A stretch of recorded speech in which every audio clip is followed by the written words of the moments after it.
In a city full of arts and culture, the shutdown caused by the pandemic has been devastating on so many of our favorite small live music venues. You know, going from a club that was the hottest jazz club in the city, packed every night, and the band's blowing the roof off of the place, to hearing crickets. The energy in this space used to radiate. Packed dance floor of people, you know, whether it's a jam show or a New Orleans brass band or a reggae or hip hop show. The energy's crazy. It's late nights, crazy fog machines, crazy lights. We were told 2 weeks we were going to be closed, and we knew it was going to be a lot longer than 2 weeks. I wasn't running the show intimately, but I was downstairs in my office, like just basically canceling like things while this like live show was going on. And I was just like looking toward this being like, this is it, this is the last one.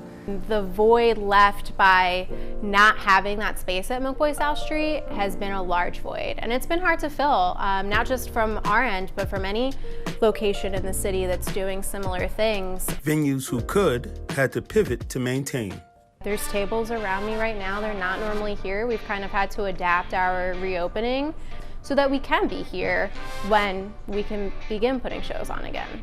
Warehouse on Watts found their space on Twitch and began live streaming. We're able to create a platform for artists to come and to like get out of their houses and socially and safely practice. Not everyone has the money to have turntables, CDJs, mixers, sound equipment, to like listen to their own stuff and be in an environment where, you know, the lights are dim and we can create that again. So it's been kind of like a hub, not only for us, but like, especially artists. Chris's Jazz Cafe also moved into the live streaming world. We had to change. We had to put in a recording studio and do all of our shows live stream. But because of the live show that we're doing right now, we have something really special that's going to be coming up when we do open, and that's going to be the only live show jazz in Philadelphia that has a studio audience.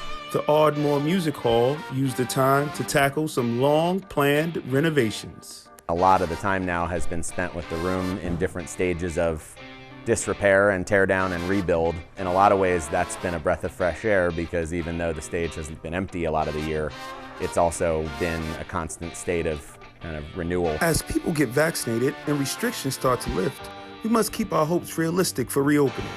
But we can't imagine. It would be great just to have that looming threat of, will this hurt people? Not there.